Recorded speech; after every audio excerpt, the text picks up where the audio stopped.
Each year, Microsoft Research hosts hundreds of influential speakers from around the world, including leading scientists, renowned experts in technology, book authors, and leading academics, and makes videos of these lectures freely available.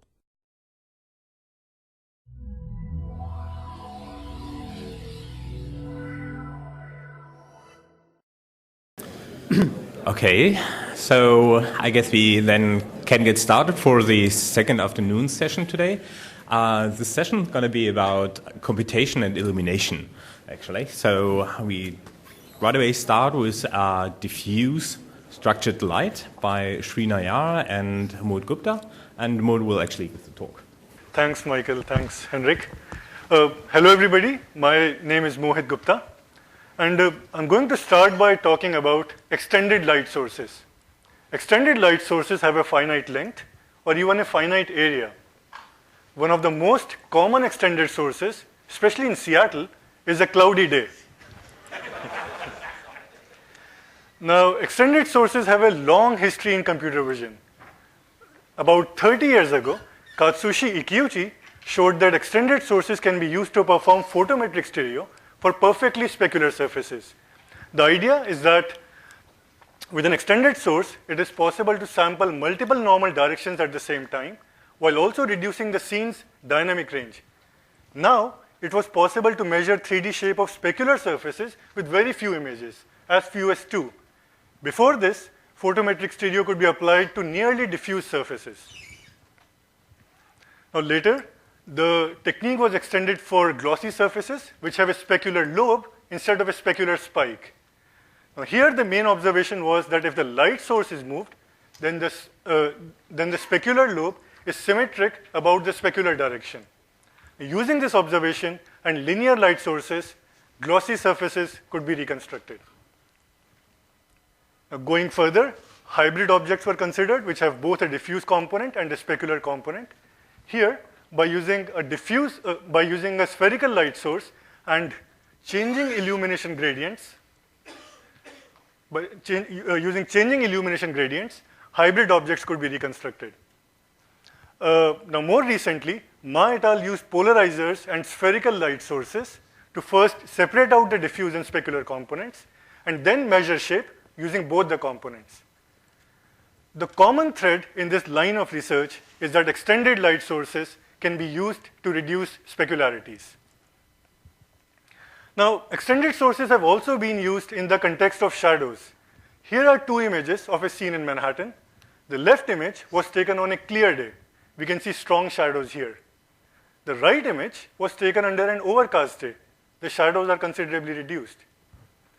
In fact, if the sky is heavily overcast, the intensity of the sky is nearly uniform. Such large, nearly uniform light sources are called Ganzfeld sources, and they have interesting implications in psychology. Now, coming back to vision, Langer and Zucker showed that the intensity of a scene point under an overcast sky is a function of its sky aperture, that is the amount of sky visible at that point. Using this observation, they proposed a nice shape from shading approach which works on a cloudy day. The main point here is that extended sources reduce shadows. So, extended sources are a win-win if the goal is to reduce specularities and shadows. Now, let's talk about structured light. Structured light is one of the most widely used techniques in computer vision. It is used for 3D scanning, pose estimation, Kinect, and also defect inspection. In fact, currently it forms the workhorse of a very large multi-billion-dollar semiconductor industry. Now, there are 2 problems which nearly every structured light technique faces. First is specularities. Consider this metal hemisphere, and suppose we want to reconstruct its 3D shape. We project phase-shifting sinusoidal patterns on the scene. Now look at this point P. It falls on a highlight. If you look at the radiance profile, the temporal radiance profile of P over time, ideally it should follow a sinusoid. But because of the limited dynamic range of the sensor, the intensities are clipped. Obviously, this is going to result in big errors in the reconstructed shape.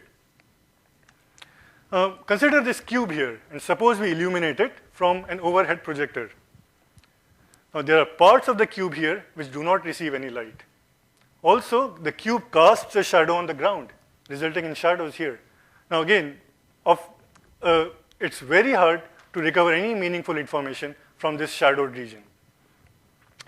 Now, fortunately, these two problems sound familiar. We just talked about them. Why don't we use extended sources to deal with them? Well, here's a simple structured light setup. We have a projector projecting a pattern on the scene. One of the easiest ways to make an extended light source is to use a diffuser. So let's place a diffuser between the projector and the scene. We have an extended light source, but we also have a problem. The pattern is completely blurred. It is going to be nearly impossible to recover back the coding information that was lost here. So let's get back to our message here. Extended sources are a win-win, provided the coding information is preserved. So how can we use the power of extended sources? How can we use the power of extended sources in the context of structured light? Our main observation here is that several structured light patterns have translational symmetry. That is, they have constant intensities along straight lines. If we use one of these patterns and use a linear diffuser, then the coding information is preserved. By linear diffuser, I mean a diffuser which scatters light only along one dimension. It has a 1D scattering function. Here's an example. On the right side, I'm shining a laser pointer through a linear diffuser. The scattered light forms only a straight line. If it were an isotropic diffuser, we will see a 2D scattering function here. Okay, so we call this linearly diffused structured light. Now we have an extended light source, and the coding information is preserved as well. This is nice. Let's look at this a bit more formally. Let's look at the image formation model under linearly diffused structured light. Suppose we have a collimated light sheet, meaning all the light rays in the sheet have the same intensity. And we have a linear diffuser placed so that all the scattering happens within the plane of the collimated light sheet. Now, let's look at the radiance of this point P due to a small diffuser element right here. The radiance is a function of the source radiance, the scattering function, the foreshortening term, and the BRDF. Now, the scattering function gives the angular profile of the scattered light. Now, to calculate the complete radiance, we just take an integral over the entire strip. Note that the source radiance term has come out. The source radiance term is outside the integral. This is because all the light received at P is due to a single collimated light sheet. Okay? Because of this, the integral is independent of the source radiance, and we can replace it with a single constant.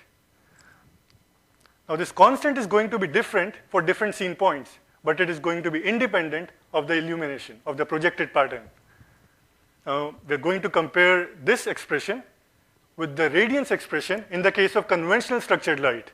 The expressions are nearly the same, only the constants are different. What this means is that if we project a series of patterns on the scene, the radiance with the diffuser is going to be the same as the radiance without the diffuser modulo a constant, which means that the coding information is preserved. Now let's see how diffuse structured light helps us reducing shadows. Consider this point P, which is highly specular. The diffuse constant kdiff, in this case, is significantly smaller than the conventional constant. Because of this, the diffuse radiance is going to be significantly smaller than the conventional radiance. If point P is glossy, then kdiff is smaller than kconf. If point P is diffuse, then the two constants are nearly the same.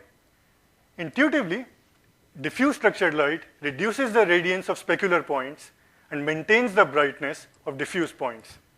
This has the effect of reducing the effective dynamic range of the scene. The red curve here shows the intensity distribution without the diffuser.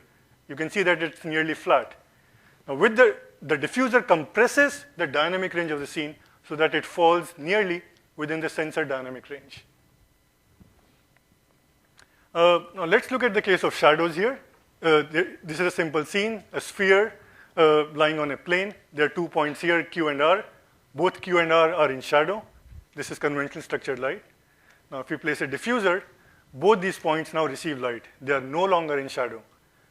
The amount of light received at Q and R might be different. It will depend on the relative geometry and the scattering function of the diffuser. But the important point is that both of them do receive light. So just to recap, diffuse structured light reduces specularities and shadows. And since the coding information is preserved, we don't need to change the decoding algorithm. The decoding algorithm remains the same. All right, let's look at a few applications. First is 3D scanning. Here's our simple setup. We have a projector, a camera, and we place a linear diffuser between the projector and the object. These kind of diffusers are relatively inexpensive and very easily available. This one was made as a lenticular array. The first example is a glossy a metal hemisphere. We saw this before. And these are the input images without the diffuser. Going from left to right, the exposure is reduced. On the left, we can see strong specularities. Going right, the specularity is reduced, but the overall brightness of the scene has decreased as well. These are the corresponding 3D reconstructions. Here we can see holes due to specularities. Going right, that hole is filled, but the overall quality has decreased because of low SNR. Now we are going to compare the best exposure here with the best exposure with the diffuser. Now immediately we can see that the specularity is weaker and it's more spread out. As a result, we get a much cleaner reconstruction here. Here's another example. This is a coin. It's made of metal, so it's shiny. Here are the reconstructions using diffuse structured light. We can get the fine level details. This is a profile view. As expected, it should be flat. And if we compare it with conventional structured light, we can see big errors due to specularities here and low SNR here. Let's look at a couple of examples for shadows. This is the cube, which we saw before. And these are the input images. Left, without diffuser, right, with the diffuser. Now with the diffuser, it is as if the pattern has wrapped itself around the whole object, and now the whole object is nearly covered. These are the 3D reconstructions. Again, as expected, we get large holes here, and here nearly the full object is reconstructed. This thin strip here, which is not reconstructed, this is because the normals here are perpendicular to the diffuser direction. So for only these normals, we cannot get a good reconstruction. This is a fingertip, a fingerprint. We wanted to scan the fingerprint. Left, again, without the diffuser, with the diffuser. Now, because the fingertip curves away, parts of it are in shadow, but here, most of it is covered. These are the reconstructions. Again, we see errors due to shadows, and here we can get very fine structures. Now, I should point out that in all the comparisons, the number of images for both the conventional and diffuse structured light were the same. Right, we're going to look at another application. This is this is the separation of direct and global components of light transport. Now, Shree, with his colleagues, a while ago showed that this separation can be done very efficiently by using high-frequency illumination. For example, high-frequency binary stripes. These are input sequences on the left without the diffuser, with the diffuser. Now, the first thing to note here is that with the diffuser, even with the diffuser, the high-frequency nature of the pattern is preserved. And these are the separation results. On the top are the direct components. On the bottom are the global components. And left without diffuser, right with the diffuser. Now, qualitatively, they look the same, but there are some interesting differences. For example, the specularities here are more concentrated, and with the diffuser, they are more spread out. In fact, they take the shape of a linear stripe. Okay, just a few remarks now. So far, we have not considered the effects of projected defocus. Now, nearly every light source has a finite depth of field. Because of that, the projected pattern is blurred with a defocus kernel. Now, if we add a diffuser, there is an additional diffusion kernel, but the diffusion kernel is linear. It does not scatter light in the orthogonal direction. Now, because of this, linearly diffused structured light can also be used with techniques which rely on measuring the projected defocus. For example, shape from projected defocus. Now, you might wonder, what is the class of patterns that this technique is applicable to? So far, we have talked about linear patterns. Well, it can also be applied to radial patterns, patterns which have radial symmetry, along with radial diffusers. In general, we can apply it to patterns where the iso-intensity contours are linear. In those cases, the coding will be preserved. we cannot apply it to patterns where the isointensity contours are not linear. For example, if you use a circular pattern and a circular diffuser, the coding information will not be preserved. Now, in summary, we have presented a technique to handle specularities and shadows in structured light. It's very simple and cheap. It can be applied to patterns which are linearly invariant.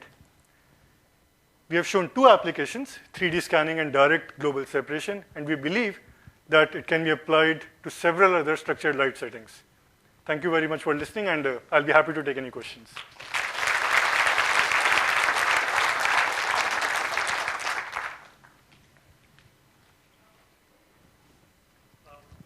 Your surface can be parallel to your pattern, right? So The surface can be parallel to the pattern, you yes. might want to have orthogonal patterns and then combine the like in the case of cube, let's say one of the face was aligned with the pattern. That's a very good question. So the amount of gain that you will get is dependent on the surface normals and the distribution of surface normals. I actually have a quick small video for that. So one very good way to look at the quantitative gain is to look at a sphere because it has all the normals. So here we have mapped a sphere to a circle, and the red portion is corresponds to the part which is not covered, which is still very dark. And the white portion and the gray portion is the covered part. Now with the diffuser, we get this coverage. And now as we increase the diffuser scattering angle, we can see that the coverage changes. There will still be some parts of the sphere which will not be covered, and that depends again on the material of the sphere. And as you said, we can also take more images by changing the orientation of the diffuser. That will help more.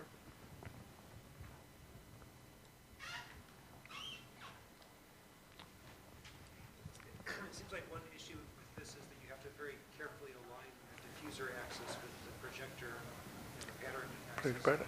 If you have any geometric distortion in projector optics, it seems like that will cause problems. Did you run into any of those? Not that much actually. I was expecting these problems, but while doing the experiments, the thing is, especially if you are using sinusoidal patterns, for example, because there's already a gradation, even if there's small scattering orthogonally, you're going to be fine. But if you absolutely want sharp edges, then you probably have to be more careful in doing the alignment. But in my case, it rarely took more than 5 minutes to do this.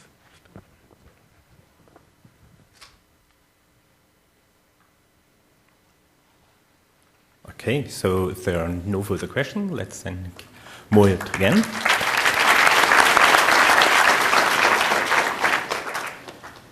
And with that, we come to the second talk, which is about illuminating through snow and rain, actually. Hi, my name is Srinivasa Narasimhan. I'm a faculty member at Carnegie Mellon, and this is joint work with my students and colleagues. So imagine you're driving at night, and it's snowing pretty hard, right? You see all these flickering streaks coming straight at you. If there's a rainstorm, you see all these flickering streaks as well, and you see all these splashes. It's really hard to drive at night during a rainstorm, right?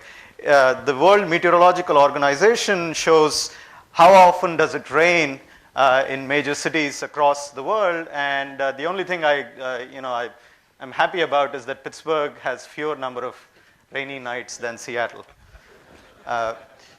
But given the number of distractions we have while we drive nowadays, we want to try to minimize the distraction due to rainstorms and snowstorms. Okay? And one possible approach is to do post-processing of a video that is captured by a camera that is placed on a car. Okay? This is the result from our work of a few years ago, and what we're doing here is we're separating out spatiotemporal frequencies of rain and snow versus everything else in the scene. Now, these things produce reasonable results, but you still have to put that result on a display in the car. What that means is that you're diverting the attention of the driver at a critical juncture, right? So he or she has to look away. And so it's sort of much better if we could increase the visibility directly, right, to the naked eye. And so in this work, we're going to be proposing a novel headlight that can allow you to see through rain and snow. Okay? The idea is very simple. If you know where the raindrops are, if you know where the snowflakes are, you can sort of stream light in between them. Okay? So, if you do this, if you're successful in disilluminating enough number of drops, you can reduce the visibility of the snowstorm. Of course, as you all laughed about, it's easier said than done. Okay? There are two issues here. One is you have light throughput from the headlight that needs to go out, right? How much light you're sending out. And the second issue is the accuracy. How many drops or snowflakes you can successfully disilluminate. Now, if it's an ordinary headlight, you have 100% light throughput, but 0% accuracy, right? Or if you switch off your headlight, it's 100% accuracy, but 0% light throughput. So really, the goal is to be able to achieve high accuracy while maintaining high light throughput. Okay?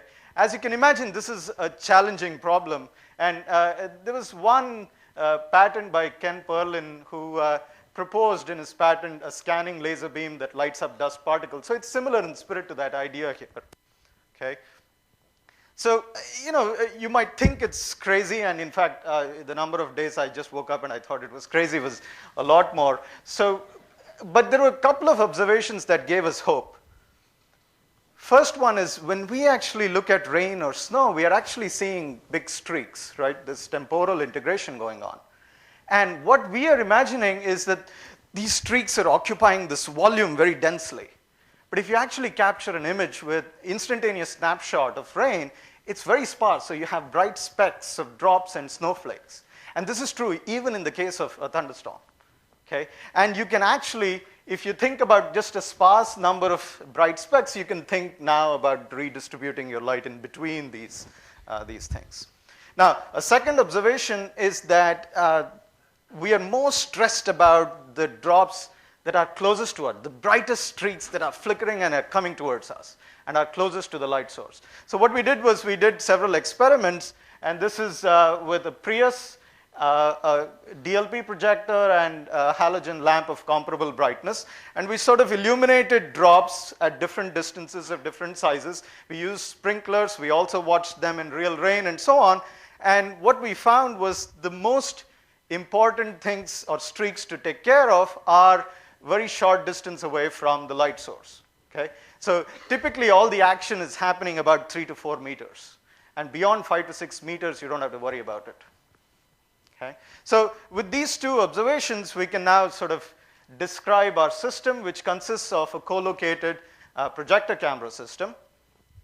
And the projector, of course, is a spatial light modulator. In the beginning, it's going to just light up the entire field of view, and the camera is going to quickly capture whatever it can see at the top of the field of view, right? So that's the top of the field of view going down, okay? Now, once you have these images, then a processor needs to detect where the drops are and then try to estimate the velocities, predict where they're going to be in the future time locations, right? And so all this while, we're still illuminating the world. So this is our system latency, right? But once we are ready, then we can start disilluminating these drops. And this is the reactive control part that I'm talking about. Now, obviously, if you just transfer the image using a USB thing, open it up in MATLAB, load the image, the drop is gone, right? So it has to be really fast. So, a good thing is we can sort of pipeline the system. And so there's 3 separate stages: capture, process, and projection, right? TX denotes transfer of data. Now, since these things can be run in parallel, the subsequent stages, we sort of stagger them like this. And in the system that we have actually built, and I'll talk about it in a little bit, we achieve these kinds of timing delays, or everything is in milliseconds, actually. So it's 5 milliseconds for capture, 5 milliseconds for processing, and so on. Now, the time that elapsed from the end of capture to the beginning of projection is our latency. And in our current system, it's about 13 milliseconds. Okay, so even before I tell you how we built this thing, we wanted to see whether we are crazy or not. So we wanted to actually build a comprehensive simulator, right? So this simulator will take as input all the parameters of this system. So it can generate different kinds of rain, different kinds of hail, snow, and so on. It can take as input the parameters of the projector, camera. It can take as input uncertainties in the algorithm, and so on. Okay? And here I'm just going to show you a video. Oops. Sorry. A narrated video that's just highlighting. Here is a simulation of rain, 5 millimeters per hour, with a system latency of 13 milliseconds. Our adaptive projection system runs at 120 Hz.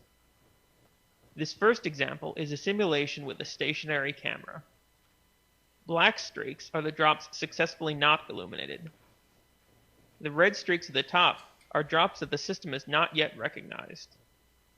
If we add forward velocity, the drops enter the field of view from the top and the sides, which makes the task challenging, though not impossible. At 30 kilometers per hour, the accuracy is 73%. At very high speeds, our system is still capable of not illuminating many of the drops, while still maintaining high light throughput. Okay, so in the paper we have presented a lot of plots, a lot of detailed analysis, and I encourage you to take a look at that to see this is truly feasible. And so what we did was we tried to think about how to build this system. And of course, this was in my lab, and you can't put it on a car and drive around at 30 kilometers. So this is actually a stationary system that we have. And here is our rain generator. This has a bunch of these valves, and they open and shut, and you release the drops, right? So that you can control these valves at about 60 drops per second. And so you can generate rain all the way from a small drizzle to a thunderstorm that has never been seen in the United States. Right? So you can generate all of these things in the lab. And now, of course, the imaging and illumination system is something that you all know. This is a DLP projector, a point gray camera. It's about, I think, 120 hertz or 200 hertz. It can go up to 200 hertz. Okay? So let me show you a video that talks about how to detect these drops, estimate the velocities, and predict their future locations. And we'll start with one single drop, one tiny drop.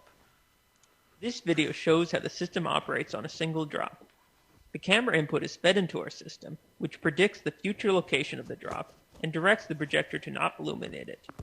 For the predicted location video, the color red indicates the parts of the drop that are incorrectly illuminated. Green indicates the parts of the drop that are correctly not illuminated, and blue indicates pixels that were incorrectly turned off. This video shows multiple drops released from different drop emitters. The system is able to track and predict the future locations of each drop at 120 Hz. Okay, so this is just a sort of that shows what the camera input is, how we predict things, how we project, right? Because we can control the drops precisely, we can redo the experiments, we know the ground truth, we can analyze things. Now, I just want to show you an example where what happens if we do this very, very slowly, if we use the 30 hertz camera, for example, right?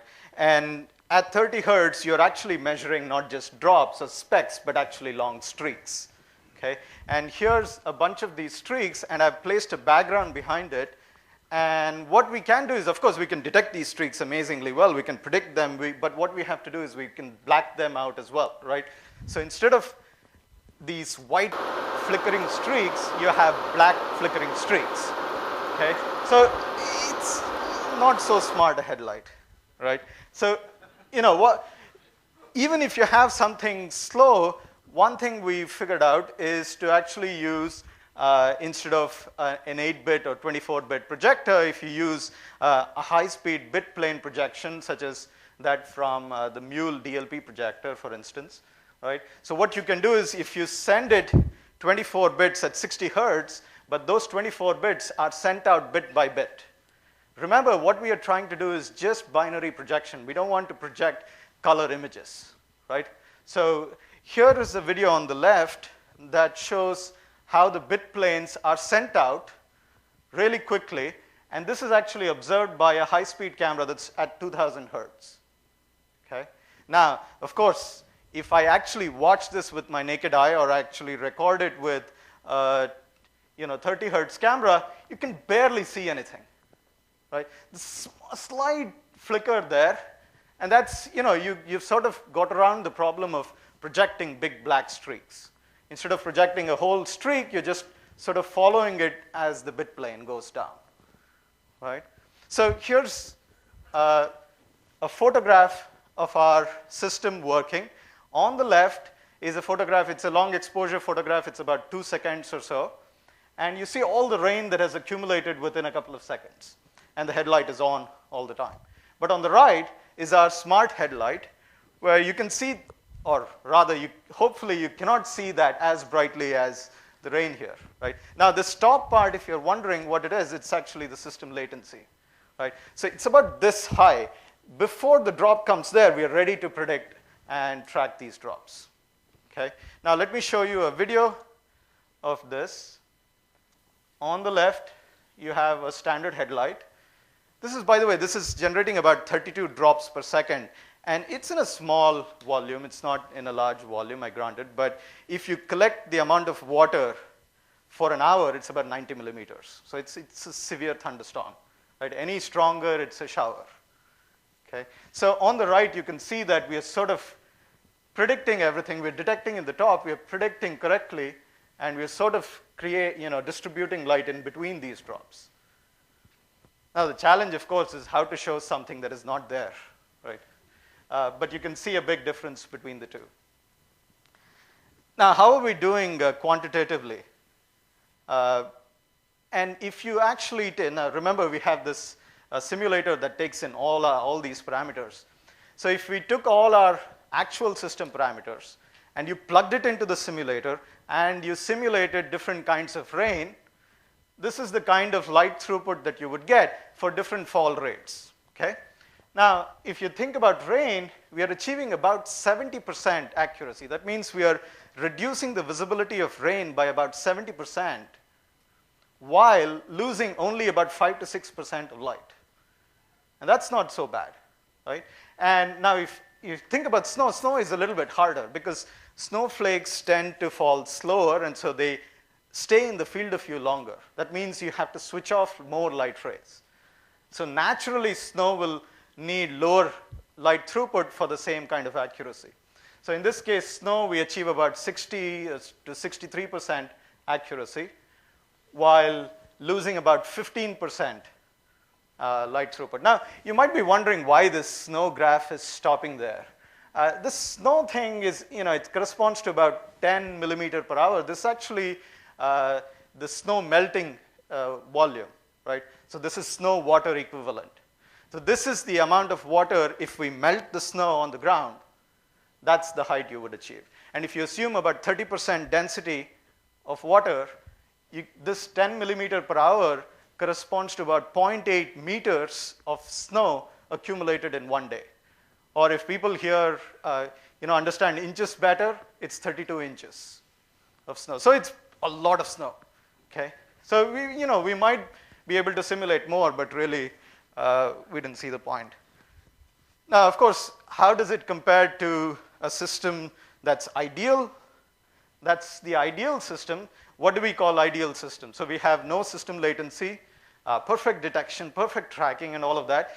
What we have said is, okay, there has to be some finite imaging exposure. Let's call it 1 millisecond exposure.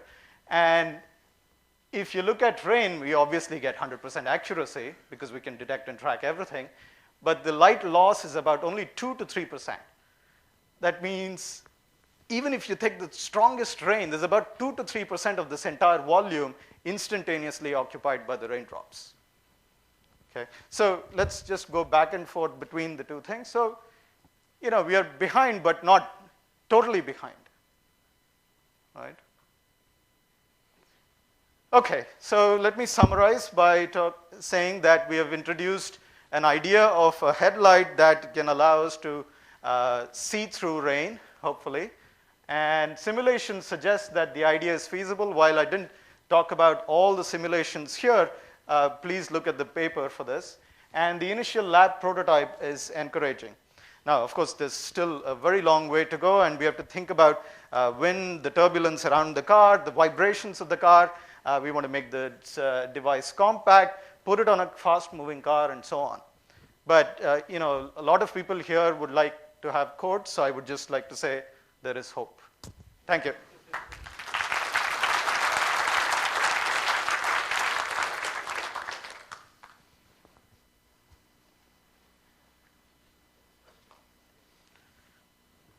Yeah. Oh. So I would still think that you would, since you're projecting this light on the road, that it would have a pattern of black dots on the road that would be coming at you because of the missing light. Yes, yes. But I also think you could possibly get rid of it. Maybe you've already thought of this by having multiple headlights. They would all intersect and create a pattern of non-illumination, but they would have different patterns on the road, and those would all cancel. Absolutely. We thought it would be possible just with 2 headlights, for example. I don't know. We have to do a user study, really. But the other related thing is this bit plane projection will basically, it will wipe out all of these black things if we do that. Well, that would just shorten it, but it would still be a little black dot. Yeah, but I showed you that video, right? Yeah, so if you just integrate it, it's just black dots, but that's at 1400 hertz or so, so you will not see anything. But adding more headlights is a good idea, yes. So how will your tracking method work for changes in vehicle speed or turning? Because you're clearly managing to track to a certain extent for points that come in and appear to move sideways or forwards. Absolutely. I mean, this is a very challenging problem. So if you are moving, let's say, at 100 kilometers per hour, and if it's a severe thunderstorm, I would say don't drive at 100 kilometers per hour. Because what we had in the simulator was we could get about 14% benefit. Okay, so in the worst case. But to answer your question more precisely, I mean, this tracking thing, we are assuming that because of the co-location, we have to do everything in the image space, right? So we don't have to do it in 3D, but as you're moving, then perspective comes into play, right? So the streaks actually come at you like this. And so what you do is, instead of just blacking out exactly that row, you're just going to have a cone of uncertainty. So it can take into account small changes in perspective, provided your system is fast enough. So for turning on corners, because the whole drop pattern is going to move sideways. That's perfectly fine. That's perfectly fine. But remember, we have to think about milliseconds rather than just 1 or 2 milliseconds. That's what we're talking about, right? And so the wind changes or the steering changes very less in that amount of time, right? So it is definitely possible. At 30 milliseconds, you will start seeing a big change. So that's why you should not use this with a 30 hertz camera, for example. Yeah.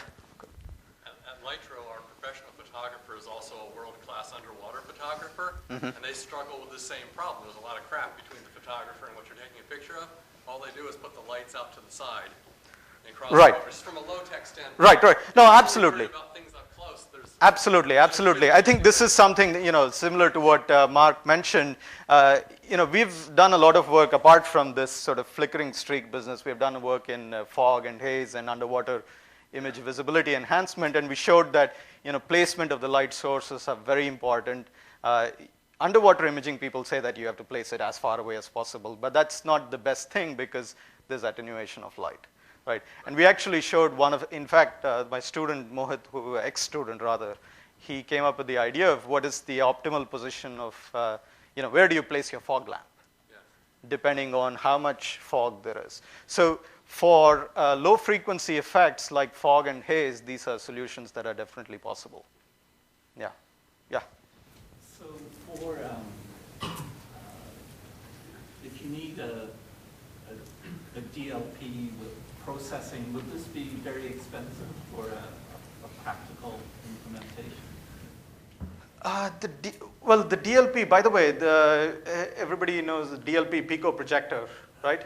So the Pico projector is what, $300, but of course it's very dim, but it can absolutely do exactly what I was talking about, the bit plane projection. So it's not very expensive anymore.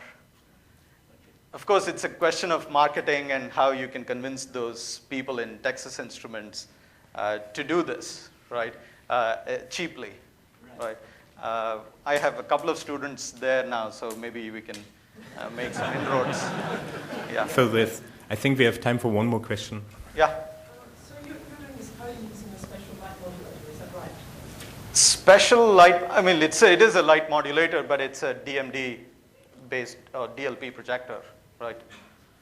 So the actual system that you saw was just off the shelf. I mean, we didn't do anything. Okay, so thank you, Srinivasa.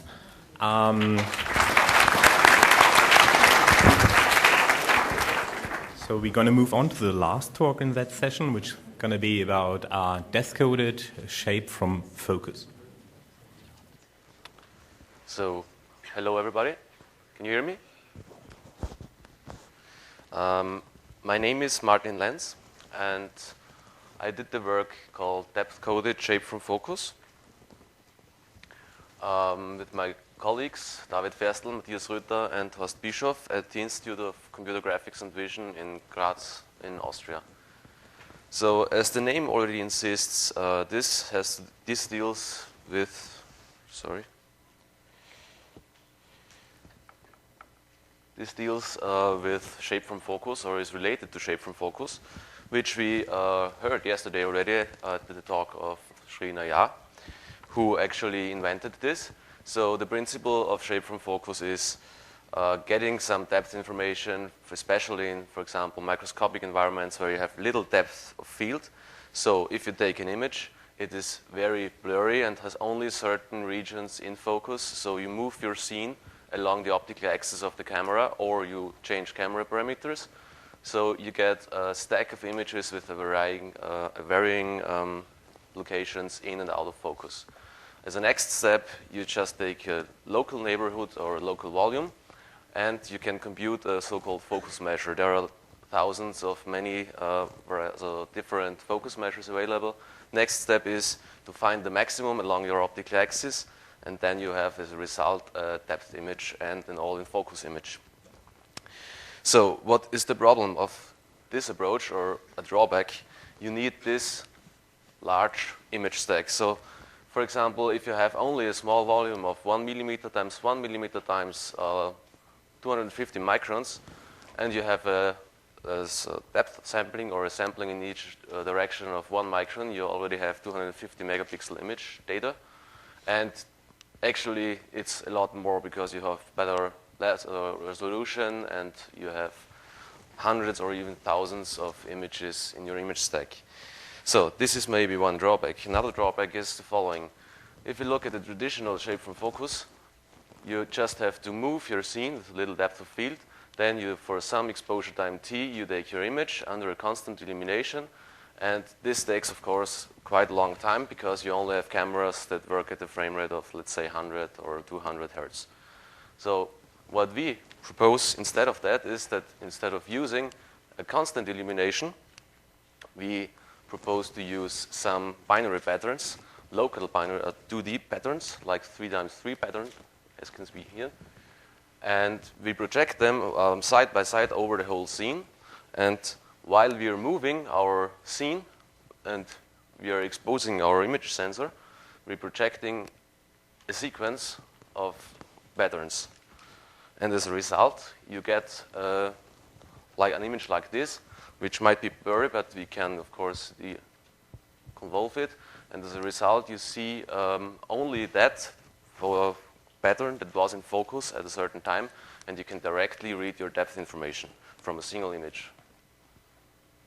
So, short outline of my talk. First, I want to talk about integral imaging very briefly. It's the focal sweep, as explained yesterday already, and extending depth of field to get a sharp image out of your defocused image. And then I'll briefly explain our approach and give some experiments. First, about the integral imaging. Shortly, we'll explain the image formation. So you have some scene irradiance P. So this is your scene S with some location X and Y. And you have a Dirac delta function selecting your pixel centers for your camera, for example. And At the traditional image formation here, you have a convolution with a rectangular function, which could be your pixel with pixel width and pixel height. So this is your 1 pixel. And you also have a point spread function. This is this term here, or a billbox function, or Gaussian filter, or whatever. And this has some blur radius r, which depends on your scene depth, or to be more precise, the distance of your focal plane to your scene point. So this is the traditional approach. Now, once again, explanations. And the difference here, if you do the integral imaging or the focal sweep, is that you have a moving scene. So this term will also be taken into account. So this is just a translation of your, or a constant object speed. And you're integrating over time from t0 to t1. These are your integration boundaries. And this is then your final image formation for the integral imaging. And as we heard already yesterday, you can use a special method to get a sharp image out of a blurry image, because in Nagahara showed in 2008 or observed that the integral of your point spread function is constant and insensitive to your scene depth and image location. So you can rewrite this thing here to just a convolution of your integral point spread function here and your sharp scene texture. And if you know your integral point spread function due to some calibration process, you can find your sharp scene texture from your observation here with some deconvolution algorithm. There are many of them. Okay, so far we don't have any depth information yet, but we do know the sharp scene, for example. So what we propose now is to project, during the image acquisition, to project a gray code pattern, or many gray code patterns beside each other, for example, like this. And additionally to your scene, you also you now have a modulation of your scene with some patterns, and the integral of the patterns could be seen as one static pattern, B, this here, which only consists of those codes that were in focus at a certain time. And the final image formation now looks like this. So we have this term here. This is now our sharp scene illuminated by our static pattern with the depth information. That is the code. And we say that this is not completely true here, because you might have some transitions, but these are really, really small, because you have defocusing that happens twice, once during the projection and once during the acquisition of your pattern. So we neglect this constant error here in the back, and we rewrite this and have now a sharp illuminated scene that we can receive through deconvolution. The problem now is that it might be difficult to robustly determine what is scene and what is pattern. So we propose to take another image under constant illumination, for example, like this. Oh, hard to see, sorry. So this is the scene with the pattern. This is a scene without the pattern. And if you take the relative intensities, you can easily determine your code patterns here. And the final thing to do now is just for each image pixel, this is, for example, now an input for our algorithm, you just take the local neighborhood U, and in this neighborhood you perform simple thresholding by taking the minimum and the maximum intensity.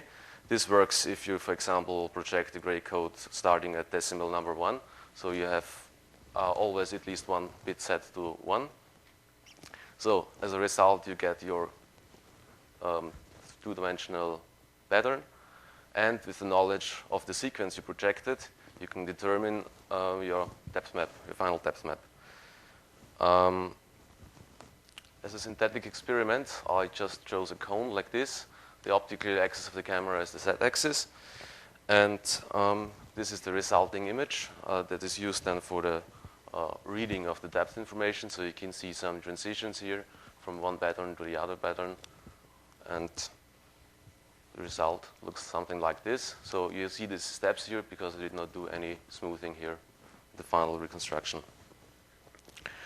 A real-world experiment we also did. So I just have some prototype here of a microscope. So this is our optical axis of the camera, and usually here light is coming into it and coaxially illuminating the scene, and we have attached an LCOS display to modulate light locally, and both devices share the same focal plane. I did 2 experiments, both on planar surfaces, one with textured and one with untextured surfaces. This is a mirror, and as you can see here, in both reconstruction results, you can clearly see like a plane, and with some steps, of course, or like here, which are the transitions between patterns. A qualitative experiment is a coin with a star on it, and this is again the input for the coded scene depth and final reconstruction with an all-in-focus texture on it, since you already have that from the algorithm as well. So it comes to some limitations of the approach. At first, it's a kind of trade-off between lateral resolution and depth resolution, of course, because if you're using a 2x2 pattern, you only have a limited number of depth resolutions you can sample, but you have to find some trade-off here depending on your scene depth you want to, or volume you want to measure. Another thing might be a problem that radiometric limits of projector and camera. It might not be easy to choose the correct exposure time, for example, but you could overcome this problem by simply putting your camera into continuous mode and taking the discrete integral of your final image stack, which will be, let's say, fewer images than using a standard approach, and it's very, very fast again to take your images. So to sum it up, we have presented a novel 3D reconstruction method for microscopic environments, which works on textured as well as untextured scenes, and it's in theory possible to do the reconstruction from 2 images only, or if you have an untextured scene from a single image even. The disadvantages might be that you have an additional hardware, namely the projector, that there is a trade-off between lateral and depth resolution, and you might face some radiometric limits. But on the other hand, you have reduced acquisition time, very reduced memory consumption, since you only need 1 or 2 images. The processing time is very short as well, so you're really fast because you only need to do a deconvolution and thresholding, and it works on untextured scenes as well. Here are some references, and thank you for your attention.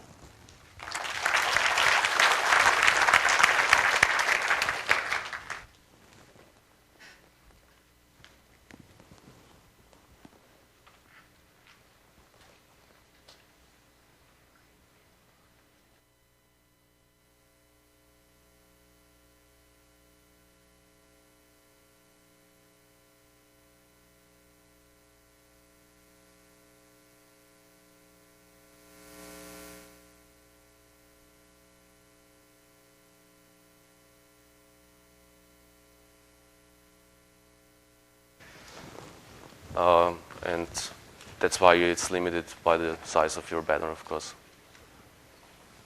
But you also have these limitations in shape from focus, since you have neighborhoods where you have to compute your focus measure, for example. So somehow lateral resolution decreases.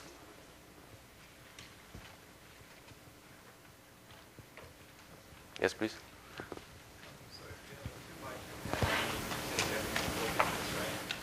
Sorry? Yeah. The question is, I think, if I have a 2x2 pattern, I only need one picture. I project a sequence of patterns, so they change during image acquisitions. So the pattern size has nothing to do actually with the numbers of images required.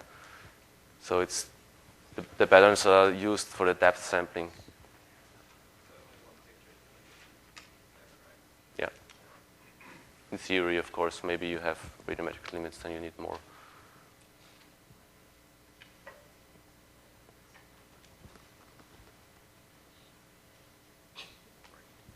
Okay, so if there are no further questions, then let's thank Martin again.